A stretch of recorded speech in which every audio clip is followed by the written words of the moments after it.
Dans cette vidéo, je vais vous partager ma méthode pour hiverniser ma roulotte.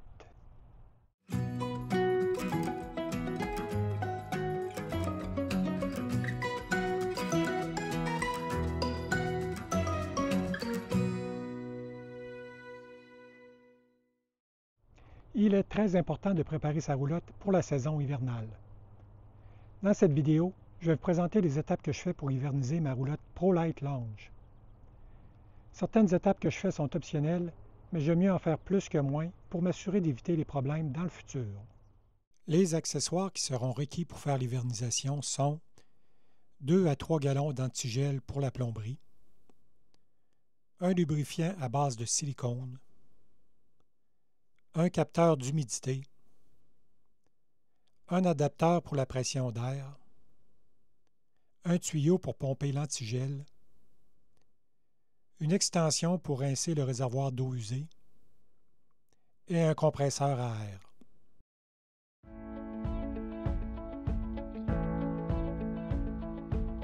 Pour débuter, je fais un bon lavage extérieur en utilisant un savon qui contient de la cire.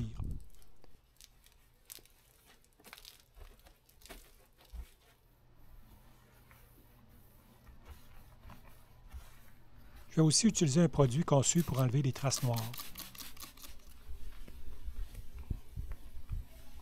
J'inspecte tous les joints de la roulotte, autant sur le toit que sur les côtés, et je vais faire les réparations au besoin.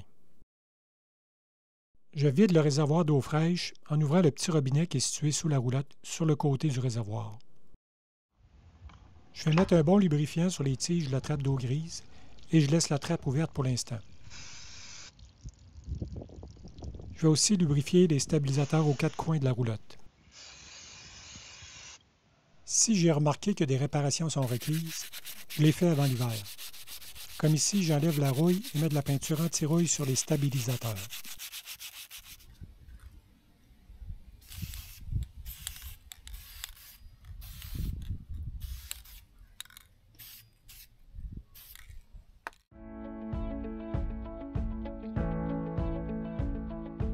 Pour la plomberie, je vais commencer par m'assurer que la pompe à eau et le chauffe-eau sont bien fermés. Je vais vider le chauffe-eau et je ne remettrai pas le bouchon de vidange pour l'hiver. Je commence par ouvrir la soupape et ensuite j'enlève le bouchon.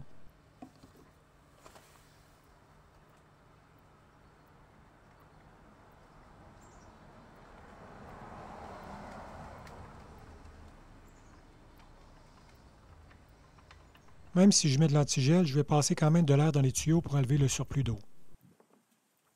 J'avais vissé l'adaptateur pour la pression d'air à la rentrée d'eau de la roulotte. Je vais connecter un compresseur à l'adaptateur pour la pression d'air et je vais mettre une pression d'air autour de 30 PSI.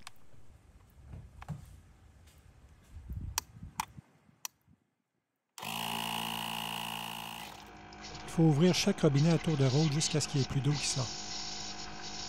Ouvrir le robinet de la cuisine, la douche, partir la toilette et la douche extérieure si on en a une.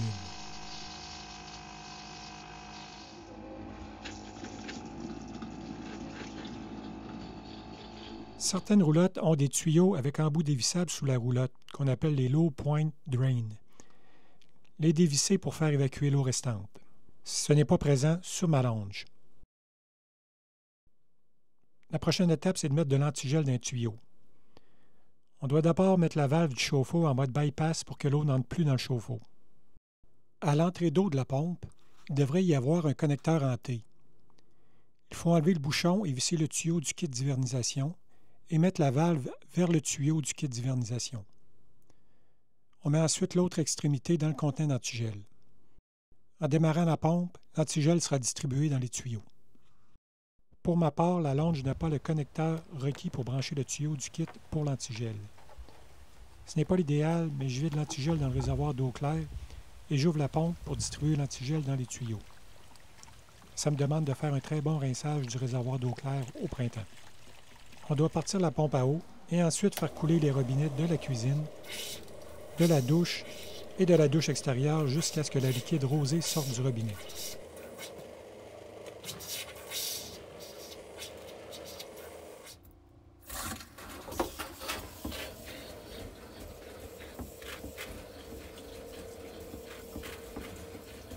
On va mettre de l'antigel dans le renvoi du lavabo et de la douche.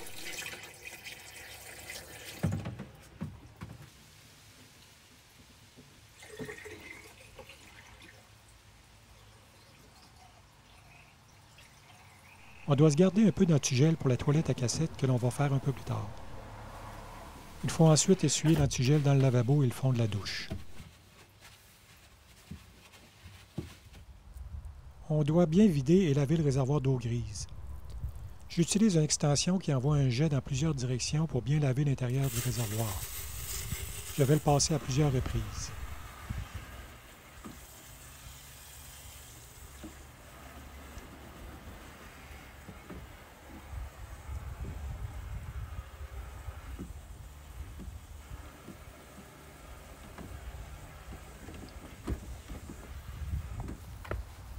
Ensuite, on referme la trappe d'eau grise.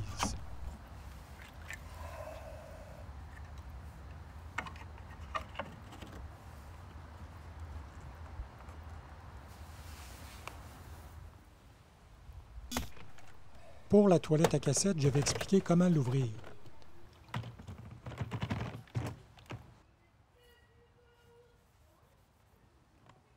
On doit déplacer la section verte sur le dessus vers la gauche. Ensuite, avec un doigt, on ouvre le petit bras vert et on tire sur la section grise vers la droite.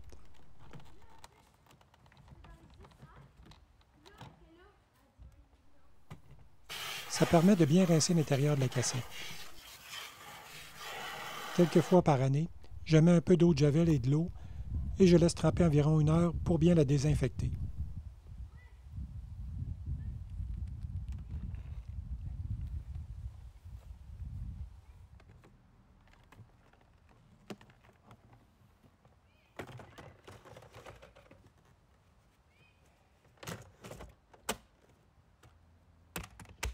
Je vais retourner à l'intérieur de la roulotte pour activer la pompe de la toilette. Ensuite, je vais fermer la pompe à eau. Dernière étape, je vais mettre un peu d'antigel dans le fond de la toilette pour couvrir les caoutchoucs et les empêcher de sécher pendant l'hiver. Il reste encore quelques étapes à faire. Je vais fermer le propane et enlever la bonbonne.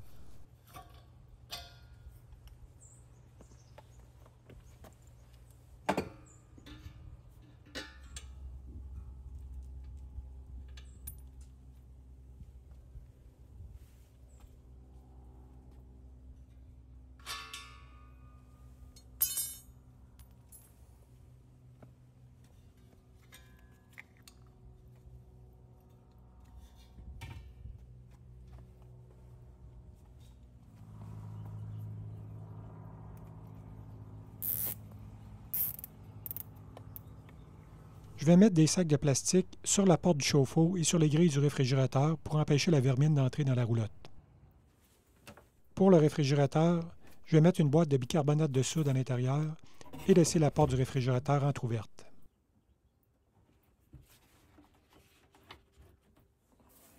Je vais enlever les piles des accessoires intérieurs, comme le détecteur de fumée et le contrôle de lumière.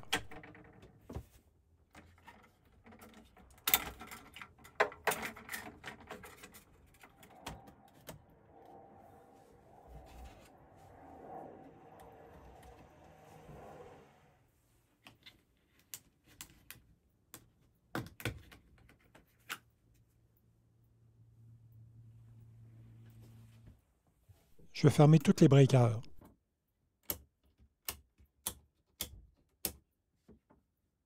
Je vais laisser un capteur d'humidité dans la roulotte tout l'hiver pour enlever l'humidité. Je vais ouvrir très légèrement le ventilateur de plafond parce que j'ai un maxeur qui le protège de l'extérieur pour avoir un peu d'aération dans la roulotte. Il faut faire le tour de la roulotte et boucher tous les trous où les rongeurs pourraient s'infiltrer. On ne doit pas laisser les stabilisateurs baisser pendant l'hiver, surtout si la roulotte reste à l'extérieur. Les mouvements du sol avec le gel et le dégel pourraient endommager la roulotte. Il faut aussi penser d'ouvrir l'auvent pour le faire sécher. J'enlève toutes les choses qui ne sont pas requises dans le coffre avant et je les rentre dans la maison.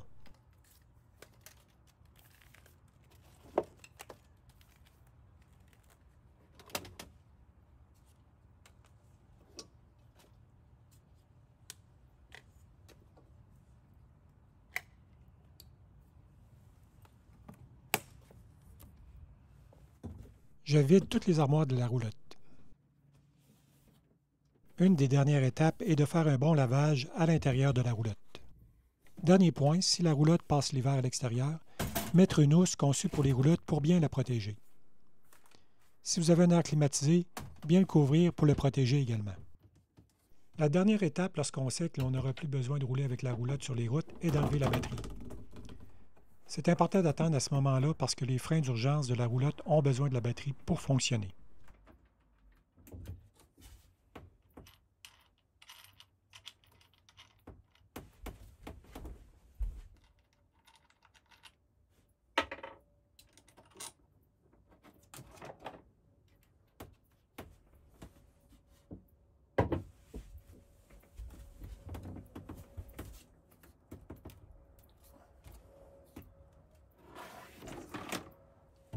Dans le fond de la boîte de la batterie, il peut y avoir un trou. C'est important de boucher ce trou avec la lame d'acier ou de mettre une brique pour empêcher les rongeurs de rentrer dans la roulotte.